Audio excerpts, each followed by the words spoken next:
All right, guys. Okay, how is it now? I'm not sure what the heck is going on. Hang on, hang on, hang on. Let me see if this thing is if it's matching my voice. Is it matching my voice? Or am I frozen? Or what's going on?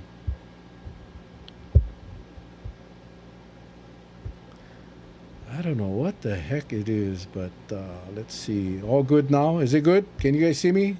Tutu, peace, shaka. All good, all good, all good. All right. Yeah, I'm not sure what. Now we're just waiting for Dr. Kaohimanu. Anyway, Happy New Year, y'all, and welcome to Facebook Live. I don't know what. Oh, there. Looks like she's coming on right now. Anyway, better. Yeah, I don't know what it is, but it seems like my voice and my video is not in check. I don't know what it is. But anyway, appreciate you guys joining us tonight on this Hump Day Wednesday. Long time no see. Hope you guys having a great year. Let me bring on the doc and see it. It looks like dark. I'm not sure. Are you there? Dr. Dang, are you there? I see lights. Uh-oh.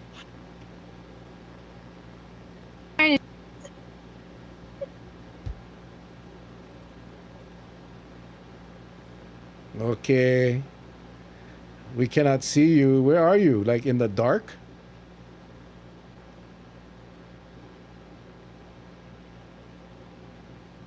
Where we cannot even hear you. There you go. Oh man, you're breaking up, Doc. Where are you? Like,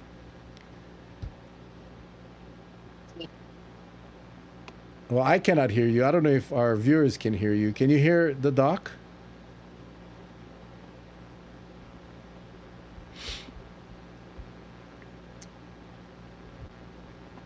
Let me see. Let me see. Hold on here.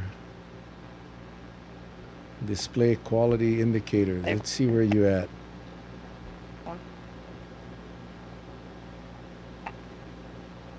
Okay, something's wrong. I cannot hear you at all. Oh, she's gone. Oh my gosh. Yeah, it's really weird. The people from the Big Island, the county of Hawaii, you notice when they come on, I don't know if it's their Wi-Fi or delete your YouTube stream. It's just repeating the first post. And no, it should be all good. It should be all good right now.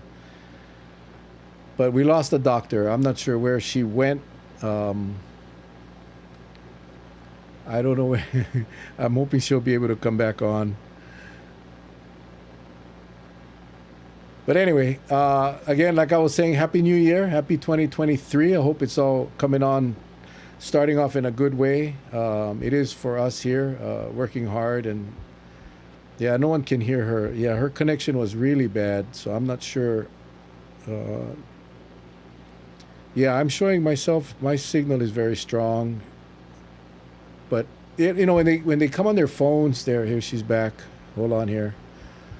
Cross your fingers. Cross my fingers. Okay. And I apologize. I've been stuck at this light for like 10 minutes. Okay. Well, now we can hear you. Okay. I was thinking, Sorry. okay. No apology necessary. Happy New Year, Dr. Dang. Happy? Nice to see you. Yeah, I wish we could see you. It's like we can see you, Shortly. But it's okay. Yeah. Where are you? Where are you? I came over Saddle. It's been a crazy it's been a crazy bunch of months, but it's been a crazy couple days, and so I was driving back, and I'm almost to my house, but I looked at the time and I know I wasn't gonna make it, so I apologize. No, But I'm don't on worry. Komohana. No worry. I know you're busy. And we'll get to that in a moment. But how's everything going with you and your family, your lovely daughter, and how's the New Year's? How was your Christmas and your New Year holiday? It was stressful. I mean, I think for a lot of people, it like I reach out to a lot of my friends too, and especially in healthcare, yeah, we have the I think we have the privilege of seeing people, um, and it's tough. I think holiday times are tough because not everybody has family, not everybody can get off work. Usually, I mean, I think for the past how many years, I worked, um, and so it's for me it's a little bit challenging because it's usually a time of just processing a lot of, I don't know, complicated stuff, and this year was no different. So um, I'd like to Yeah. say that health, all the health issues and like all of the things that we fight on a regular basis could take a break for the weekends and give us some time, but it never does. And I think that's the reality. I did get to see my daughter though. I spent time with my daughter and my family, and kind of just not doing much, which was kind of nice. How about you? Yeah, well, we got to travel. We got to go to Oregon and go stay, spend Christmas with our kids. We weren't able to stay for the New Year's, but it was really nice to be away for.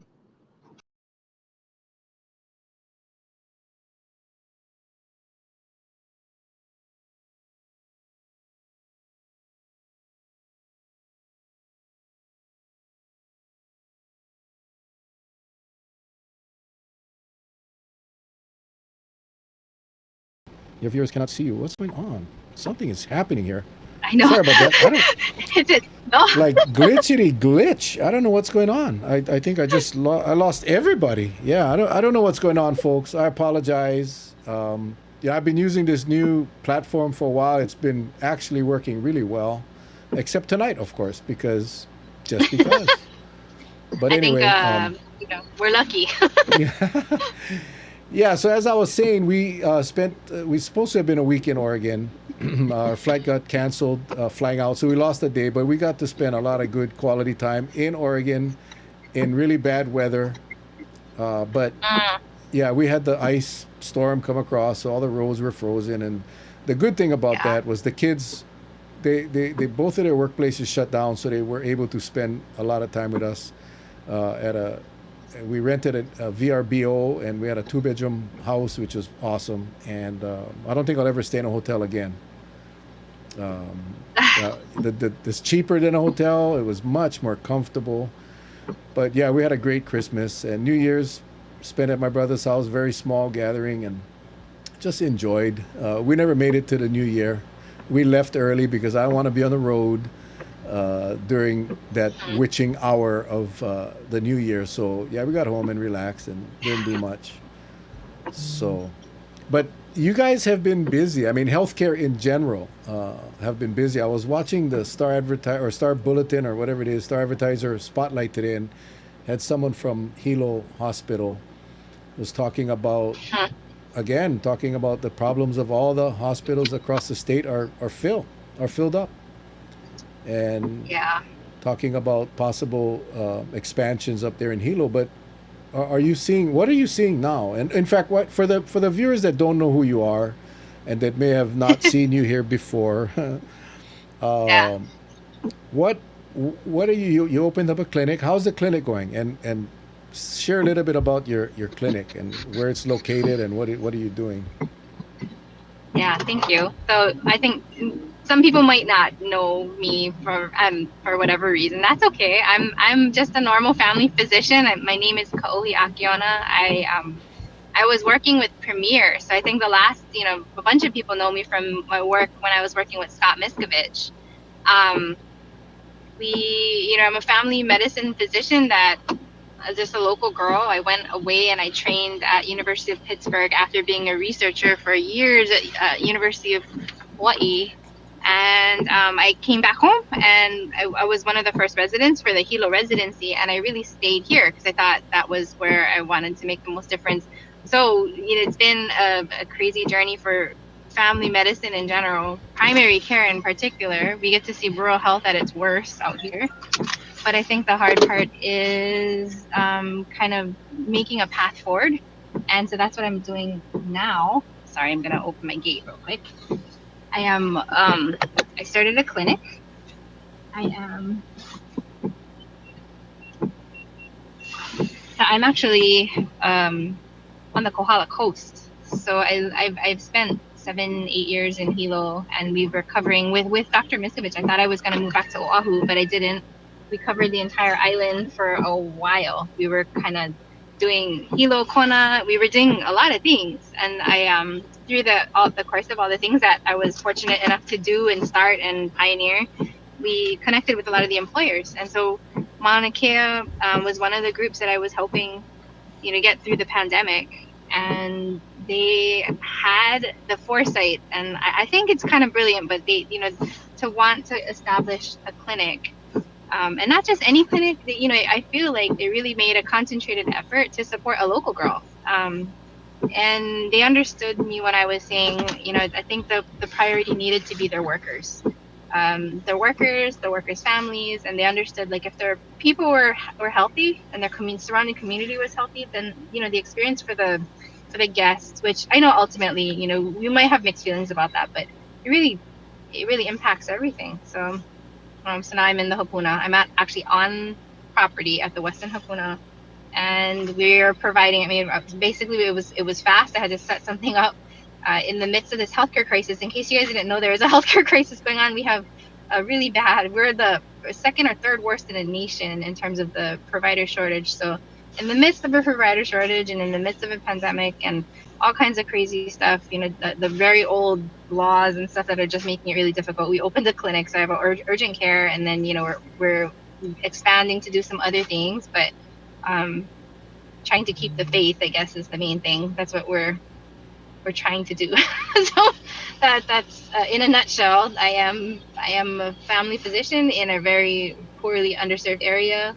I had good fortune to have a good location pop up, and we're trying our best to kind of figure out how to provide sustainable services and improve access to care for as many people as possible. And that's a full-time job. Yeah, well, thank you for what you're doing, and for taking that leap of faith and opening up a clinic. We were blessed to have you on our show throughout the pandemic. During the peaks and the really rough times when we were seeing a lot of cases and a lot of illness and a lot of death. And you shared with us the shortcomings, especially in rural areas like the Big Island and even here on Kauai. But you all through that time, and you were making us aware of what was, because if you watch the news, oftentimes we were led to believe that everything was all a-okay, and that we were in good shape, and we were the best in the country. And then we heard from you, and we heard from doctors like Dr. Kapono Chong Hansen and other doctors, Dr. DeWarkin, and of course Dr. Tim Brown and Dr. Lee Altenberg, who's going to be on our show Friday night. We had to move it. They were supposed to be on Thursday, scheduling issues. So Friday night we'll have Dr. Tim Brown and Dr. Lee Altenberg again, giving us an update. But you shared with us a lot of the shortcomings, a lot of the shortages, a lot of accessibility to many of the communities over there on the Big Island. Yeah. And then you open up a clinic, and and now you're serving a lot of those people in a resort hotel that was generous enough to allow you to partner. And how is that working out? Because you're in a very nice location, but you're also treating a lot of people that are in need of medical help. Yeah, and we haven't reached like a perfect balance yet, because it would, like, I can tell you guys, like, and this is, and I realize part of my role, I think, in this whole thing is really just reporting, like telling people what's actually happening and trying to. So the real thing is the credentialing is taking forever, and it's like it's kind of odd, because on the one hand everybody knows there's not enough physicians, there's not enough providers, there's not enough. They're just and these guys, these payers are dragging their feet, right? So they take their time. It's basically like, I need to jump through hoops to serve their people, which in normal times, in reasonable times, you want to take the time, and you really need to, like, make sure every box is checked. But in times like these, like, it's crisis times, and people at this point, I'm seeing sicker people because the care is delayed. And I think you guys have heard me say it, like, for 2 years already. It's just the fragment. So lack of access to care has impacted this entire generation at this point. So I'm officially seeing people where, they're in their 40s and they never actually got to establish with anybody. So they never knew maybe, they had any issues, and then nobody educated or helped them understand why things had to happen a certain way, or why it was important to follow up with somebody regularly. And we had some community deaths that were just kind of, he went home and he wasn't feeling good, and he never woke up. And so it's, we're seeing the impact of like no access to care, and at the same time I'm living it in real time, where we're starting a clinic, and I'm like, there's some urgency behind what I'm doing. We want to be able to serve the Medicaid and the Medicare and the people that really need it. But please tell me that takes, it's the standard. It's going to take 3 to 6 months. Just in the meantime, we were trying to stay alive because we need to pay bills. We need to figure it out. So I think that's the interesting thing has been just the balance between what the resort setting can offer. Because I think a lot of people misunderstood. They thought I was just going to open up and serve like, concierge. But it's been a lot more community people. So it's like once we get the credentialing, I think everything is even more level playing field right now. But in the beginning, it's just been kind of fighting with payers and fighting with insurers to be like, you guys, we're really needed. And then right now, so like my current battle is, we're providing basically like rural health clinic care. So it's like, we don't turn anybody away. We will not turn anybody away. We provide a lot of the labs and a lot of the kind of safety net support that's needed. And then, but when in conversations with our state rural health, they were saying like, nah, it's not really, it doesn't make sense for a small clinic to try to get rural health status, like the kind of support from the feds and a little bit more supplementation, because it just, unless you're like attached to a big hospital, or unless you're a big practice like Queens and HPH, it really doesn't make any sense to try and go after that. And I was scratching my head thinking like, well, I know, and my colleagues know, that the quality of care in rural areas, in neighbor islands, in places where there's huge underserved and marginalized populations, it actually really depends on the survival of independent practices. So it's the hospitals, and I learned, I trained at one of the best. UPMC was a big example, right? So they gobbled up a lot of private practices, and they really did good in some ways, but they are not the ones that are going to help with the rural and the outreach and all the education. And something, it's similar here, where if we lose those little guys, the safety net is gone. And so I think it's been kind of, I have to keep the faith. And I think, I still talk with Dr. Miskovich a lot, and we talk about just the importance of still trying to do the right thing, even when it seems like it's almost impossible. But I mean, I told rural health, and I told everybody, like, if I don't try, that's at least try. I gotta at least try. And I might not make it how I want to, like, I have these big goals to like serve as many people as possible. And then, I have some friends who want to come join us, and it might not plan out exactly how we want it, but we gotta at least try, because we're in the crisis is so bad at this point that like, I think the alternative is just not acceptable. So yeah, have a bunch of crazy people with me.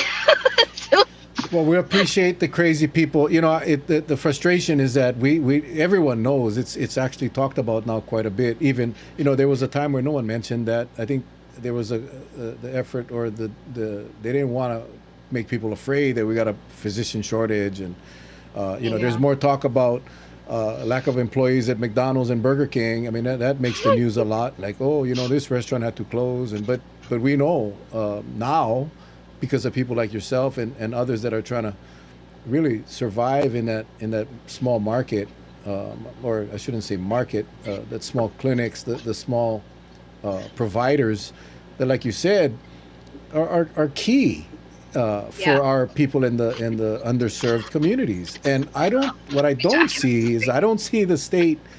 I hear a lot of political talk about creating more benefits to get more doctors to come here. But we have doctors here. We have doctors that are leaving, but why are we not making it easy? Why are we not accelerating the credentialing of our physicians so we can get them practicing in these underserved communities much quicker. That is, I think, where my problem is that, we know the problem is there. We got people like yourself and your crazy partners, your crazy colleagues that are doing it and really, scraping to get it done because the need is there. And Yeah. I'm not sure what kind of resources are available for you through our either state government or federal government, but I would think that we would be trying to encourage the smaller providers like yourself to go out and provide this valuable care. Yeah. No, and I think that's what I've been. So I think that's my new thing. It's like I have to, if I have to pick up a mantle, or if I have to, it's that it's explaining to people, well, that one, the provider shortage needs to have multiple approach, so that, I'm like, cannot forget that there are providers here that are actively struggling. I'm not the only, I'm not the only crazy one trying to start a clinic right now, but there's a lot of practices that have been struggling to survive. So I'm like, in the effort to recruit, you don't forget about retain, right? So don't forget about the ones that are here. And then I've just been asking them to please look at people that are directly serving, right? So the people who are in the community and doing the work, like, rather than giving it to the administrators to determine who to go to, like, you got to give it directly to the providers at this point, because it's just the separation between what I'm doing and then I think during the pandemic it was clear that there were other organizations that thought they could do what we were doing, but they could not. And then the key was really just autonomy and kind of respect for the physician and the provider itself, and that's a foreign concept in some places. I think it's been they, like, I'm it's very rare, it's hard to find a doctor at the table. And so, when I look around and I'm like, these are really important healthcare decisions that we're making, and I sometimes am the only doctor there, or at times I'm the only doctor that's actively practicing there, right? And I'm tired, but I'm like, God, like, more of us need to be talking, because this is it's I had this problem when I was in academia, where what we're saying and what we're thinking and what we're planning is so far removed from what's actually happening that, like, what is the real impact? And in some cases, we were actually the problem, because we were so far removed from what was actually happening that we were actually the barriers. Like, we were not understanding the urgency of certain things. We were not aligned with what was actually happening out there. And I think to a certain extent, that's how some of the funding and grant cycles and legislation has happened. It's really, I looked around and I'm like, man, it's the same 7-8 or groups that are at the table making the decisions. And, like, I actually don't think that that's maybe in our best interest, but it's going to take a little bit of more than me, I think, or a little bit more critical mass to break that up.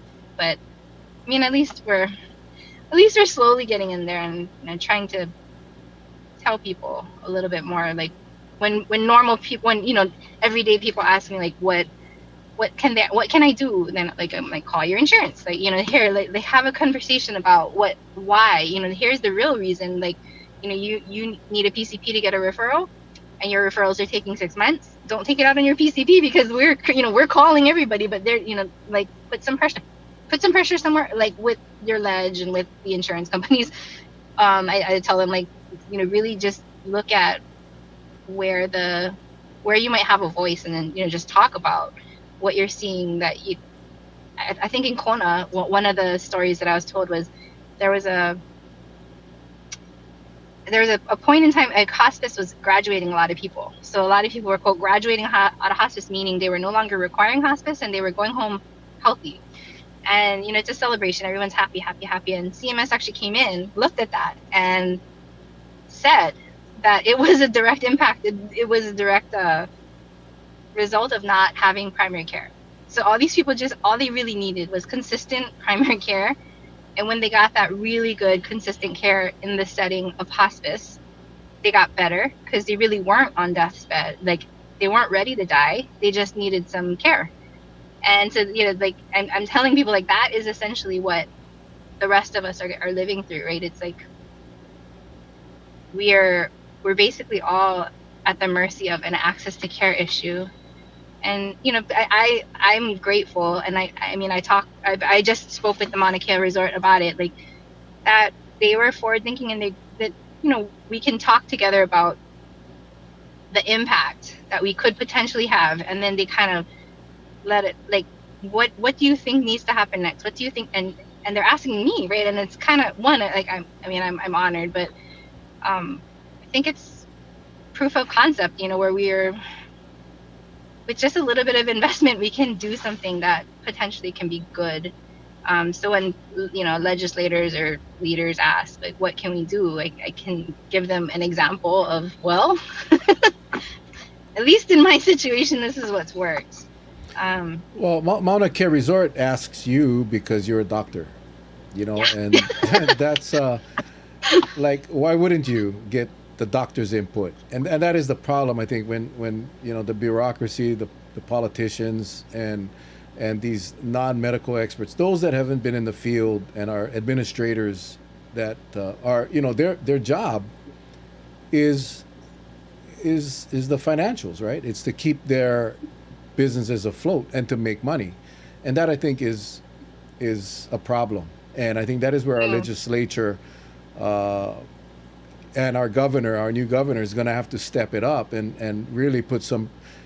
I mean, I've heard so many speeches in the last couple of weeks from so many different people, and what's really interesting is Not really everyone helping. talks about the transportation, they talk about the affordable housing, the cost of living. They all talk about those things. Every once in a while, you will hear access to healthcare. Rarely, though. It's not Yeah. on anybody's priority list. But they all know it's a huge priority, and it is a Yeah. huge issue, and that many people are literally dying because they're not getting the care that they need. And Yeah. for the life of me, I don't understand. I know the ledges put a lot of money into hospitals, into Mhm. these big corporate money suckers, called hospitals, but they're not, as far as I know. And correct me if I'm wrong, Doc. We're not providing the assistance and the care and the resources to our family practitioners like yourself, who's out trying to serve these communities. No. Yeah, no, and that was one of the things, because I reached out because I was talking with my colleagues in the mainland, rural health, rural health, rural health. So I'm like, okay, and they're telling me, like, it's important. You gotta make sure. Similar, we had this problem when we were doing that HIPSA. So HIPSA is the physician kind of, it's an accurate assessment of the workforce. We had an inaccurate assessment of our workforce. So when we entered residency, we were showing doctors who had retired, doctors who were no longer accepting Medicaid. It was skewed. So it was really important to get an accurate picture of the now, so that we could get more federal funding, because it really is based on what your actual shortage looks like. And so we get the more accurate picture. And in the midst of that, I was doing street medicine, and we did like a survey of the people that we were serving. And so I remember going to Kuleana, like Kuleana Health and Community First, and telling them, like, all these people have insurance. So in the insurance part piece is not the problem. Only 20 to 30% of them have access to an actual physician. So I mean, majority of them are getting ER care. So that was actually like my like what we found in the street population actually informed their access to care questionnaire, right? So it directly led to something. At least when I was telling them, I'm like, these guys, when they get access to solid care. So we were, it wasn't in great situation, right? So every Wednesday we would go out and we would serve them in the streets. We would go in the bushes. We would do whatever we could. We would try our best to get them into the office in normal business hours. But the honest reality is some people just couldn't do it, and that's fine. But with regular care, they did get better. And so, we were telling them, like, it's access to care, it's access to care. And so I think it underscores just kind of the importance of, I chose primary care. When I left, I already kind of did that. I think if I didn't do it, I would have been a neurologist, or like probably one of the surgery things. But it's okay. Like, I chose family med. I chose this to be useful, right? And the reality is, when I looked at the people I mentored, Miskovich, I work with Mark Knox. Mark Knox is one of my, like, the best people I've ever learned from. I mean, he was one of the guys that created this thing called the also thing. So it's to train us family medicine to do some OB. Man, they're valued, they're undervalued. So I think a lot of the things that they do, they humbly do all these things for all ages. And I was like, man, this is, their impact is actually a lot higher, but our reimbursements are pretty dismal.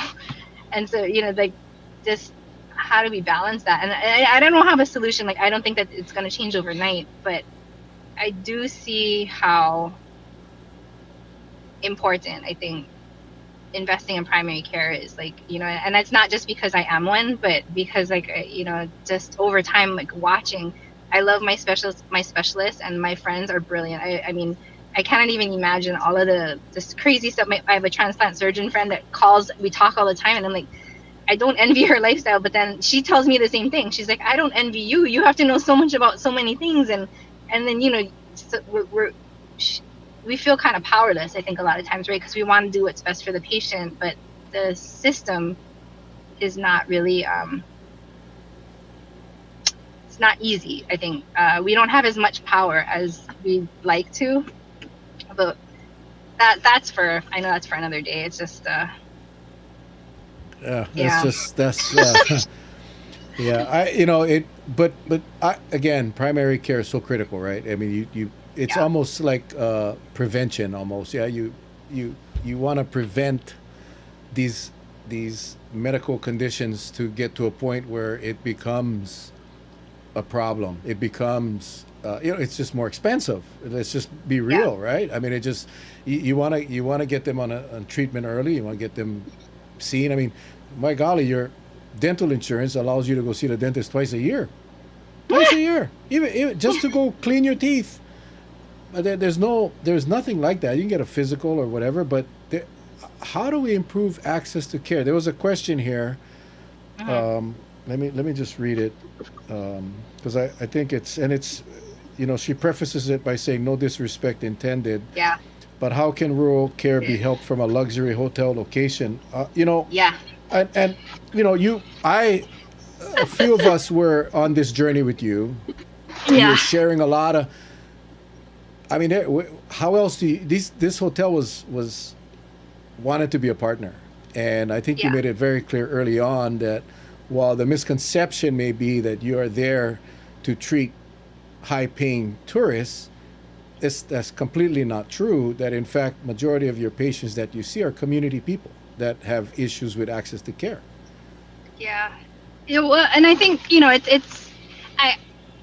I think it's partly because I think outside the box, right? So I can't say that other everybody, and I think as a testament to Mauna Kea, they saw that I can be in a wide range of settings, a wide range of social. I mean, I don't have a problem serving somebody who can't talk for themselves, speak for themselves, who's sitting in their poop in the middle of the road. Like, I mean, we treat them with the same amount of compassion that I would with my mom. On the other side, I can handle the high pressure of crazy, kind of strange requests. And so I think the setting itself, I think might offset it definitely. There are some people that just won't stop commenting on our page, right? That and it's an opinion. It's an opinion. But I think the reality is, almost everything we do is a concentrated effort to improve something. That was one of the things that I admired, that I liked about working with Dr. Miskovich was, you try to do the right thing, and you try to do something good. It might not, not everyone's going to agree with you, and not everyone's going to see your vision, but our goal is to improve access to care, and it was to reach as broad a population as possible. And since Mauna Kea Resort is the largest employer on the coast, they actually influence a lot of the other, resort settings, a lot of people. So, I mean, I remember Harry Kim sitting with me and telling me about all of the bus rides, right? So he purposely made it free because people come from the east side where I live to work on the west side where I work, and they lose like 3-4 hours of their time just in transit. And all of those people don't have access to regular PCPs. And so this was an out-of-the-box solution to provide access to care for a lot of people on the coast and a lot of people that commute And one of the hugest things that I asked them was to please like guarantee me that people from the community can come. And they have made it easy. There of course are some people that are like, I'm a homeowner, and maybe they have their opinions, but they deal with that. They don't bring that to me. It's the resort deals with it. But as far as they see it, they have I'm there. I have Caden Kelly is my full-time physician assistant with me. His family's from Kauai. He's a Hawaiian boy from there. Almost all of our all of our staff born and raised on the Big Island, and I think we're like 80% female and like 90% Hawaiian. So it's kind of nice, in that way that people come in, the local guys, they love it, and we try to make it comfortable, and we educate the people, the guests that are there. Like, these are our resources are tight. Like you're getting kind of a good deal, like being allowed to enjoy our land. But it helps because I get that one-on-one education with some people that never knew. They never had to, they never expected to have to interact with healthcare, and then they go back home a little bit more better educated about what we're actually going through, what the people who live here actually have to go through to get really basic care. And it doesn't solve everybody's problems, but I mean, it's one.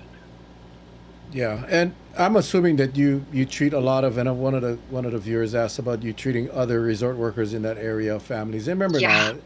now, resort workers, they're not the wealthy that are flying in and staying at the hotel. I think, early on when we were having discussions, gosh, I don't know, 2 years now, 3 years ago, 2.5 years, whenever it was, and you were sharing offline, obviously, the frustrations and the fact that you really wanted to do more for the underserved communities. I just want to ask this question: if not for the Mauna Kea Resort, if not for these partners, these partnerships that you have formed with your colleagues and the Mauna Kea Resort, how difficult would it have been for you as a lone family physician, family practice physician, to start from scratch and go create a practice where you could actually go out and help the amount of people that you're helping right now? Yeah. How difficult would it have been, or even would it have been possible to get that done? I think when I look at it, like now, having gotten my boots dirty and my out with, I don't think I would have done it. Like, there is no way. So I mean, and I actually have to talk to. There's a scholar that got passed on to me because they want to know what are some Hawaii specific kind of challenges and costs, and why is it so hard. And so I honestly think no, I would not have done this, and I probably would have either moved over to Oahu, right? So I would have gone back to primary care in Kaneohe, or I would have left because I was providing direct patient care for years for the homeless population. I was not getting reimbursed for that. So we would file claims, and maybe 30 to 40% of those claims maybe would get paid, but usually after 3 to 4 denials. So we would actually have to go through appeals, right? The rest of that, really, the nonprofits got the grant money, and none of that came to us. So I think the hard part was, that we were providing. I got scolding for this from my finance guy, but 5,000 plus hours of direct patient care time that were free, essentially, right? I was, and it's not because he wanted me to understand that in a normal situation, we should have been compensated for a lot of that care. We needed to. We actually have to. It's not sustainable, right? And a lot of grants and a lot of money goes to different groups of people, but it just was not coming to the people that were providing the care, which was me and my team. And so we couldn't do it. It was not sustainable.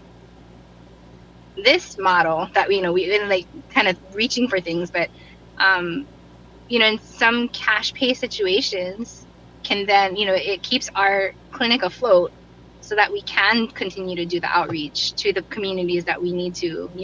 We weren't getting the money, the federal monies, we weren't getting the grants, we weren't getting the support. But this gives us an opportunity to kind of keep things going. And so I work with Dr. Knox, I work with Dr. Kong, and we talked about this. It's it's like diversifying your portfolio. We have all these services that we're trained to provide, that we can provide, And so, right now that's what we're focusing on, is just ways that we can create solid revenue. So for me right now, occupational health, I can do all of the, Hep B shots, we do spirometry, we do all this other stuff. I provide direct care for like anybody who slips and falls, they send them to us.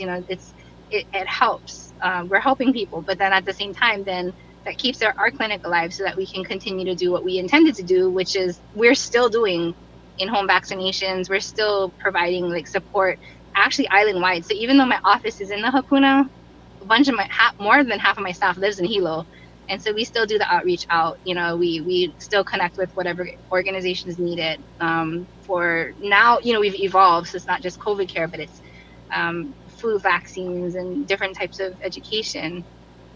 And without this kind of partnership with Mauna Kea, I think I don't think I might not have stayed much longer on the Big Island, at least, and in Hawaii maybe not either, because it's challenging on the best days, and then in a crisis, I tell everybody we're like running into a tidal wave every day, and then we may or may not make it out, but we're prepared to do this for the rest of our lives. And that's what I'm, when I'm trying to recruit people to come join me, like, yeah, I'm pretty honest about it. I'm like, I don't know without significant change how we're going to keep it going, but if we don't try, like, think outside the box, just whatever we can do with strong partners and good education, so that even if I don't make it and like my clinic has to evolve in a different way, at least to be tried to share all of the information that we had with as many people as possible, so that we can keep on,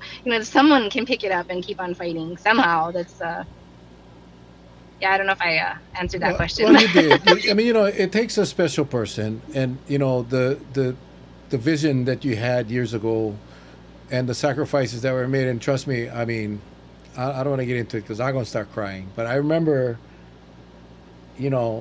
sobbing on the phone with you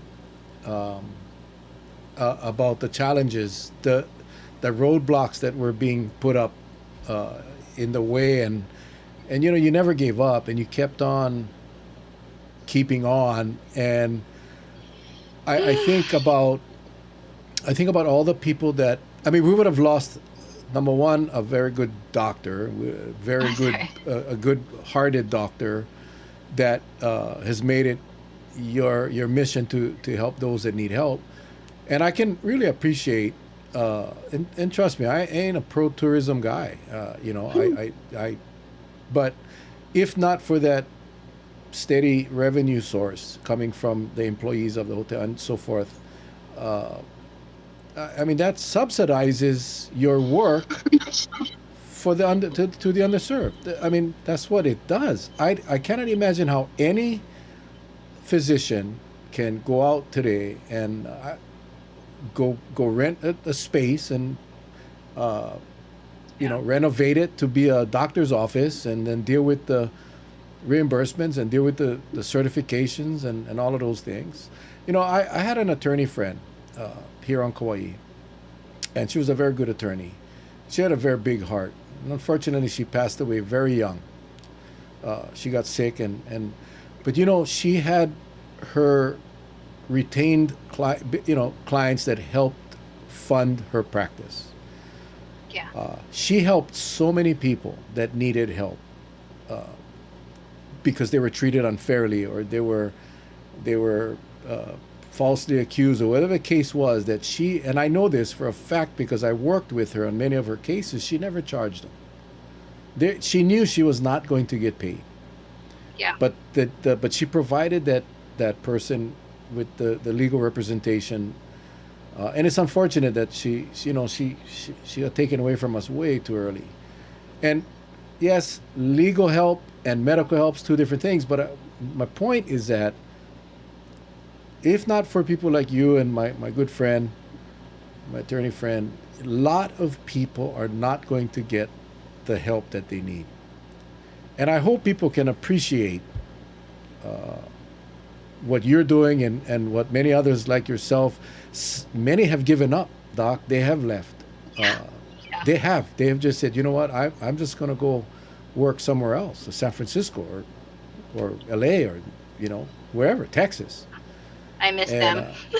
I know. When are we as a state gonna see that? Hey, why are we focusing on in inciting or incentivizing mainland doctors to come here when we have our own crop of local doctors that we should be hanging on to?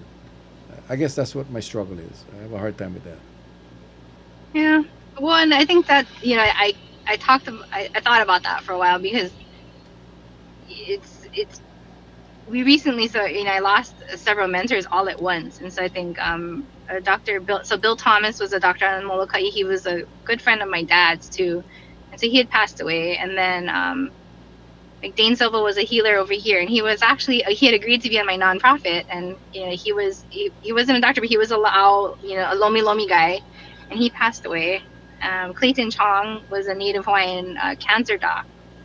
His son Kyle is about my age. He's the emergency doc, but Dr. Chong was in charge of Imihale when I was a researcher. So he and I worked on a bunch of. When I was doing cancer, I created like a cancer patient navigation curriculum, and that's where CHWs come from. That was under him. He passed away, and then Emmett Aluli, who was one of my I did some Hawaiian study. I was a Hawaiian studies person too, and so he was my hero from that and all of the kind of Aloha Aina stuff. And he passed away too. And then before that, I think more recently, Rain Fukino passed away. He's a great guy from Kauai. And then Dr. Tam, and so I was losing a lot of these people. And I'm just like, I think just as I got back too, we lost a huge bunch of our docs from the Queen system because of the way that they decided to run things. And so we've been losing. I think I hold on to, and I know I've cried it out with you a lot because some days I don't even know like why we're doing it, but then I get notes from Christine McCoy was one of the doctors that started our residency. Kay Nordling was my residency director when she was there when I graduated, and then there's like a Dr. Chaitra who was a heart doctor. There's just so many people that just got eaten up by our system, and they left. And I think I hang on because of those guys, because I remember what they went through, what dreams they had, like what they thought. We all thought we wanted to make a difference, and then I'm like, well, okay, if I can hang on for one more day. And that's the reality, I think, for a lot of us, that mentally we're tired. And I know that a lot of you guys that are watching, you guys are tired. You're tired from pandemic, and you're tired from just so many things that just don't seem to be getting better. But and this was my Christmas. Our Christmas was really understanding that if you can just hold on for one more day, and I'm still in that mode, just hold on for one more day, just one more day, and just try and think like, what's the next good thing we can do? Because I really think during the pandemic, that was really all we were doing was, what is the next good, right thing that we can do? And it might not be immediate, but we got to try, right? So I think that's the honest state of healthcare right now. Like we cannot say that there's a physician shortage and a physician crisis and not see doctors crying, right? It sucks. It sucks. And I tell and this is me saying this too. I have some people who are ready. They're going to medical school, and I told them it doesn't mean that you shouldn't do it. You still should. You got to. Like, I need help, right? But but just know that it's not okay. And tell your family that, like, it's not okay, and they know it. I feel like all of us know it. We know that things are not okay. But okay, try to give people permission to say so. Like, just, it wasn't fair that someone's brother went home and died in his sleep. Like, that wasn't okay. It wasn't okay that somebody's father got delayed care and couldn't get to PCP and couldn't make it to hospice. It's not fair. And I think we're tired, and I think I'm tired of seeing all of it too. But then if we just do a couple of things and hold on for another day, I think more of you, more conversations with Uncle Mel and more conversations with the village. I really do think that things will change incrementally. It's just good education. Well, again, yeah, it's back informing and educating, and Yeah, I think because the with the whole COVID pandemic, the whole thing has been minimized. We know, and I'll be interested to hear what the doctors Brown and Altenberg share with us on Friday. But uh, for the most part, it's kind of out of sight, out of mind right now. yeah, Just across the state, and yet we know many places in the country are having some really really major problems, and but because of the minimization, the lack of reporting, people go to work every day. People got to live, they got to work, they got to come home, they got to yeah, support their families, they got to cook, they got to clean, they got to do all their things. And when we tend to forget again, I don't see the news. Every so often you'll see a story about the crisis that we're in with hospitals and healthcare and access to care, but it's not where it should be. It's yeah, the level of information coming out, as we kind of struggled with throughout the pandemic, is so that a lot of people don't know until they get sick, until they call and they need to get an appointment. What I saw someone earlier in the show post that their appointment with new PCP is in November of 2023, yeah. which is 11 months away, and that's not acceptable.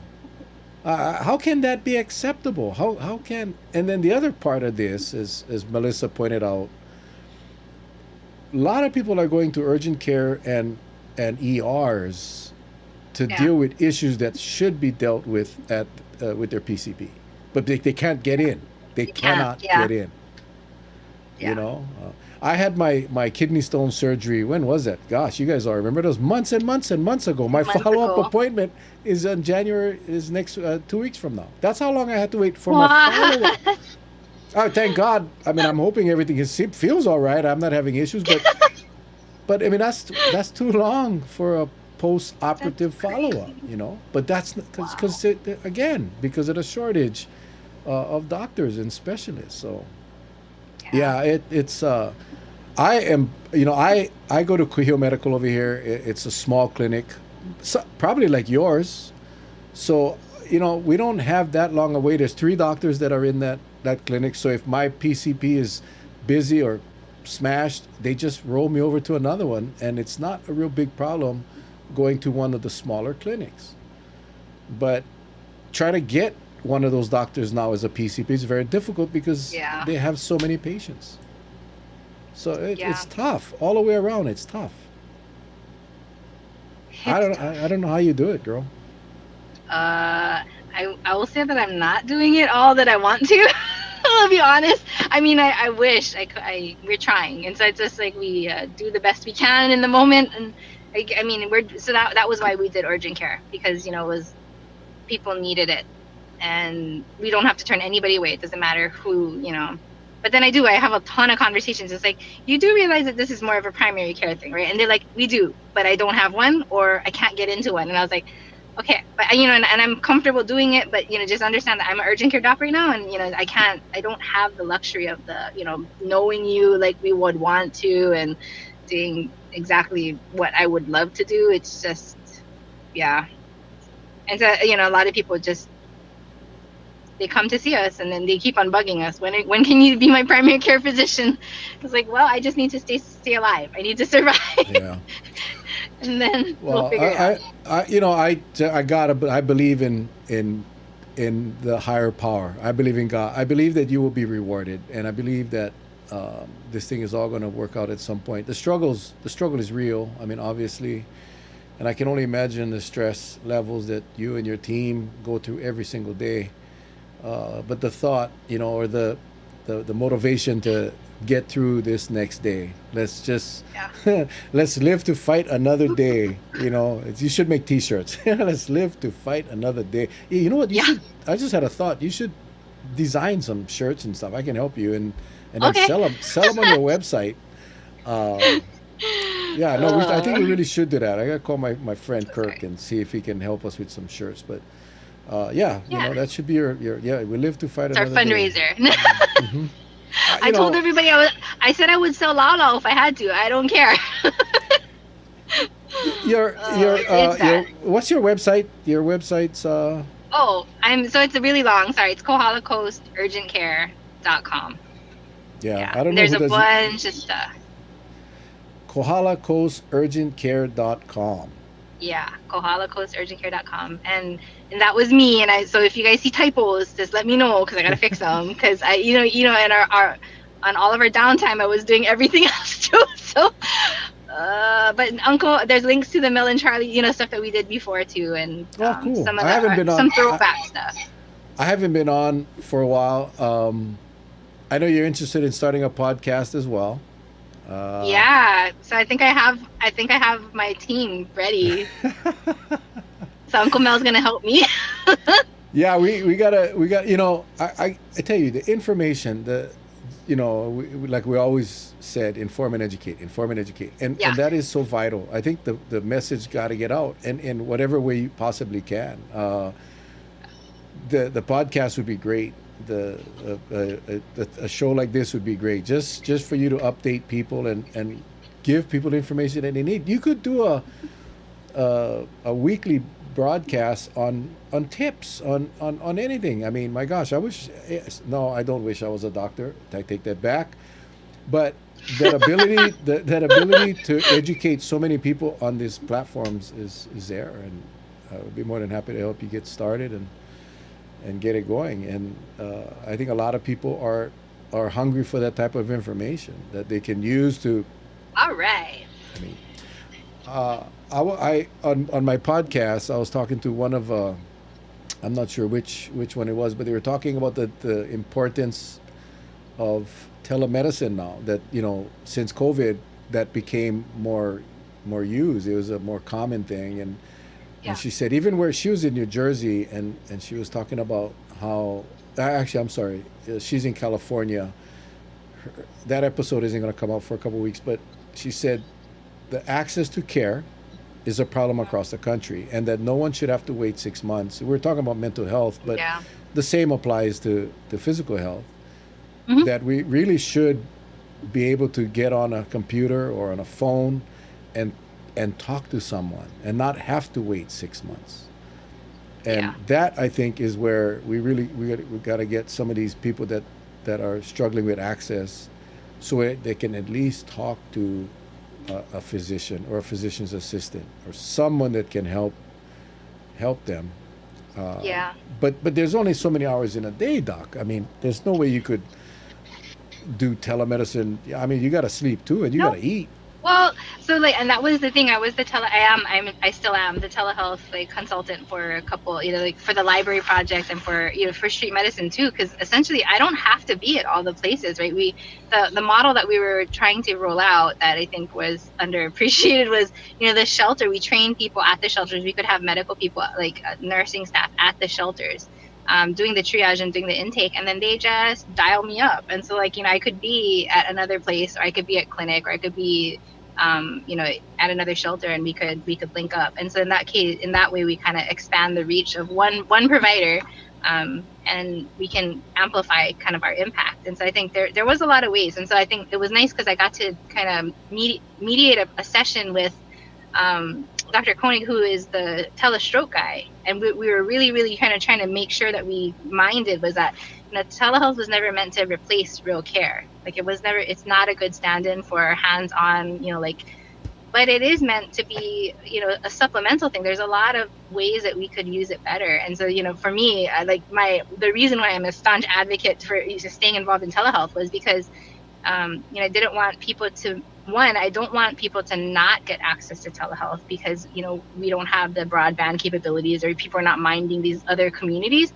But the other part is, the slide back in care like this. I was afraid of people getting poor quality care and us feeling it's acceptable just because, they didn't have access before. This should be good enough, right? And it was just the good enough care. And that was our thing with street medicine was, if you're going to provide the care, you got to provide good care. It cannot be good enough care. And I think that was so telehealth, it's important, and there's a huge role for it, and actually it's underutilized because a lot of even our own providers we kind of pull back from it because one, we're not reimbursed for it. It does create a lot of work for us, and then we're getting our hands slapped by our billers, and they're like, you can't, for example, in Hawaii, right? So we don't have a clear rule about audio only, and a lot of people were having a hard time with video, so they would have to turn their video off, and they would just be audio only. And we wanted to get some kind of federal and state support that audio only still counts, because sometimes that was the best we could do in all these situations. And that just helping the providers know that, hey, you will get paid for these things. I mean, a lot of people are opting for it because it's the trade-off between, do you want to wait months and months and months to come in the office, or can we do more frequent short-term touch. In our case, every third visit had to be in person in our other clinic. So we would telehealth come in, something like that. So it needed to be viewed as like a tool that we could utilize better, and not a weapon to kind of separate good care from not good care, haves from have-nots. So telehealth is huge, and I think that's one of the focuses for the upcoming ledge, and for when we're talking to grants, funders and payers and insurers, like, please understand that telehealth is helping in a lot of cases, and we need to get clear on how we utilize it and how we reimburse for it. So. Well, I don't think you can see the comments on your phone, but there are some offers for volunteers to help you on weekends, and rather than put people on the spot, I'm just going to ask these people to reach out to Dr. Dang. You can do it through the website, or Dr. Akiona, I'm sorry, on the website, Kohala. No, I'm sorry, what was it again? Kohala Coast Urgent Care. Kohala Coast Urgent Care, yeah. Yeah, .com. Go ahead and reach out and shoot them a message, and if you can offer whatever you can offer. Honestly, the old cliche, it takes a village, and it really does. It does. And it's not necessarily this village, but this village can help, and I'd love to be a part of that.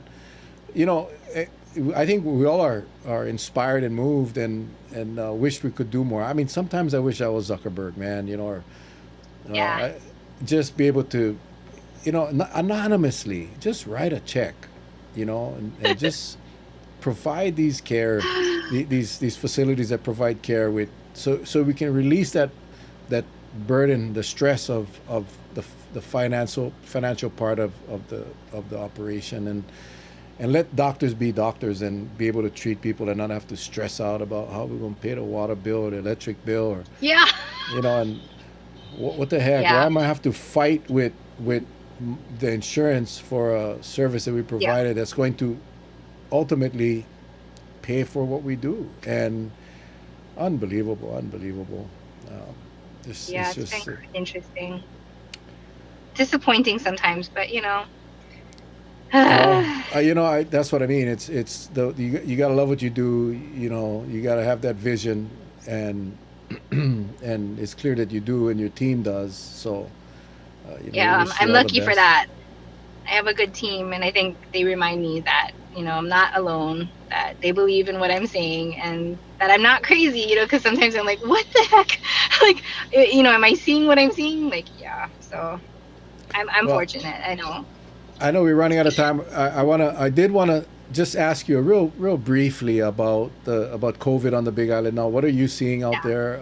I know our numbers. It's you can never trust the numbers because the moving parts. The testing and everything else. But what are you seeing on the ground on the Big Island with COVID and RSV and influenza and all of these things? And I know some areas on the mainland are already. Ikaika said, "Hi, Mom." Oh, my daughter is on as that's LDE is on there. All right. How are you, sweetie? Yeah, it's LDE. She's on and she's watching on YouTube. How are you? Happy New Year. Happy New Year. But what are we? We're seeing a lot of crisis coming across the country. But what are you seeing on the ground?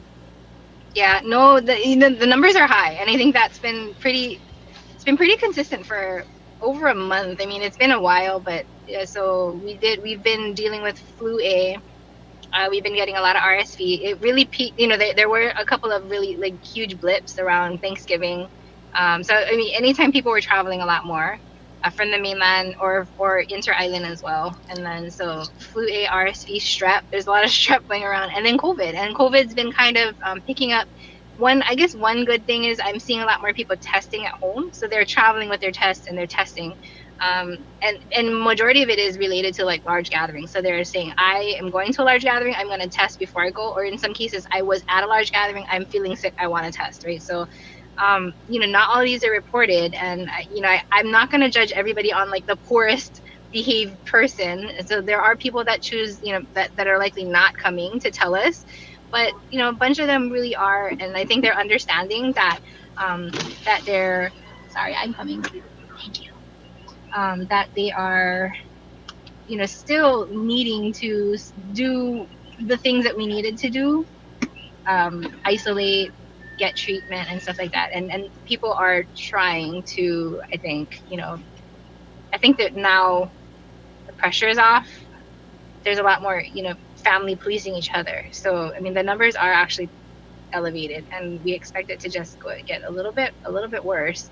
I am getting a lot more respiratory, so people telling me sore throat. So they're coming in with the complaint of sore throat.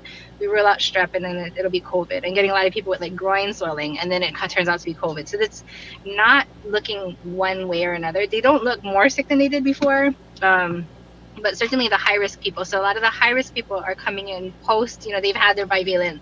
They've done everything they were supposed to do, and then they get sick, right? So it's just letting them know, like, you didn't do anything wrong, honestly. Like, it's just luck of the draw, and you do the best you can to suit yourself up in as best armor as you can. You get your shots. You try to, limit your exposures if you can. Mask up, hand hygiene, all that kind of stuff. But the reality is, I mean, we're going to have to deal with it. And so I tell them the unfortunate reality is our state is poorly resourced. I actually, I think I prescribed out all the Paxlovid in the north part of the island at some point, and so we were running out. We had to figure out Plan B. We no longer have our monoclonal options. Getting convalescent plasma has been really difficult. And so I think for me, it's the numbers are high. There's a lot of people that are testing positive for two things instead of one, and I'm still clenching every muscle I have because, respiratory wise, we still don't have a lot of support. And our hospitals are overtaxed, and, our regular physicians are overtaxed. So please, please just take care.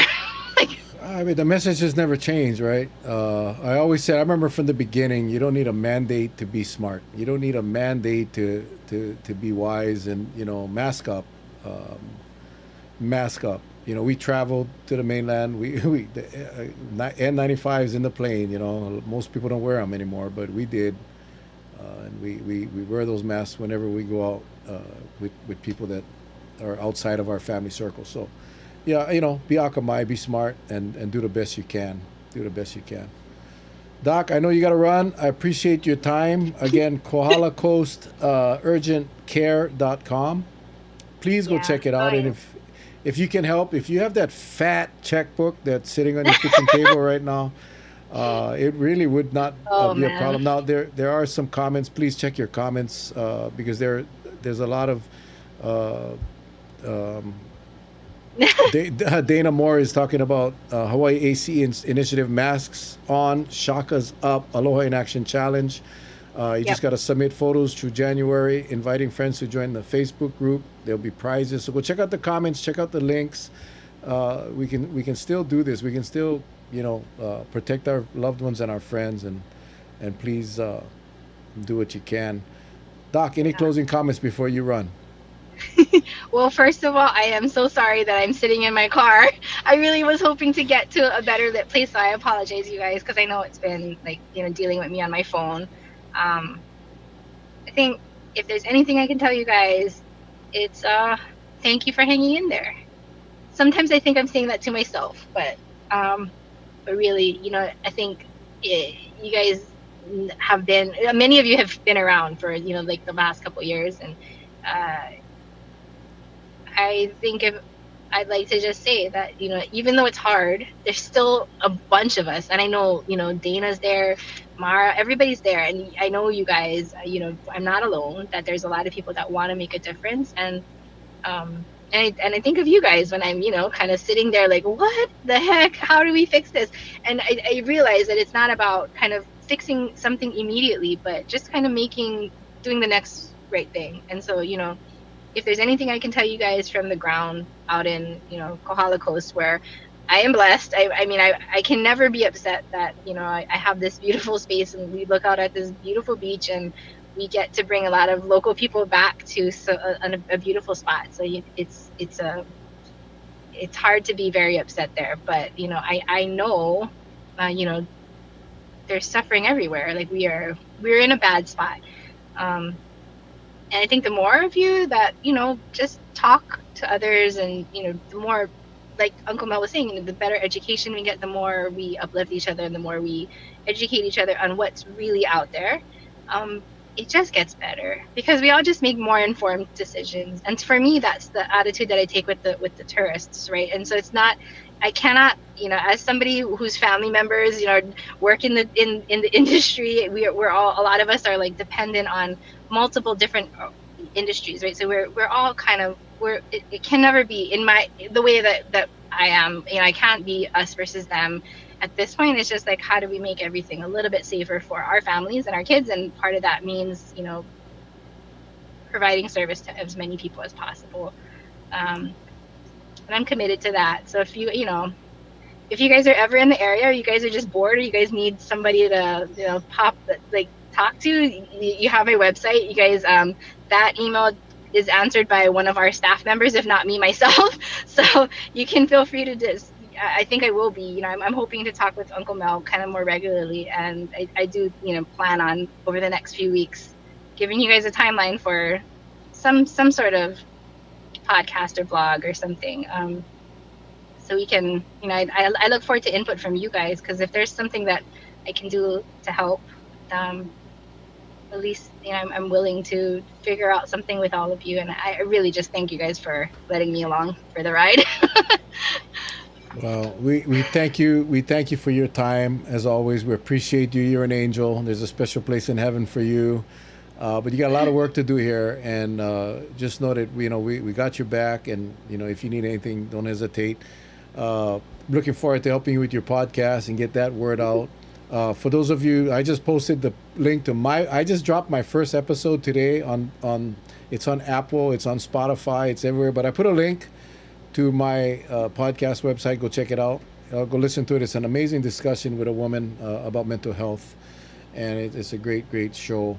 We'll drop one every Wednesday. It'll be a weekly. So I'm looking forward to moving that along. But to the villagers, thank you for your patience. Again, we had a little technical issues in the beginning, even before the doctor came on. I don't know what happened. But, Sorry. No, it wasn't you. It was before you came on. I had my own set of. I had to stop the stream twice, so it was okay for you. It was Hurricane Akiona. I don't know what it was, but it was damn it. I was so upset. But anyway, we appreciate you. Appreciate your time. Keep up the fight again. We live to fight another day. Yeah. Guys, we'll see you guys on Friday night, 7 o'clock. Dr. Tim Brown and Dr. Lee Altenberg will bring us up to date on what's going on.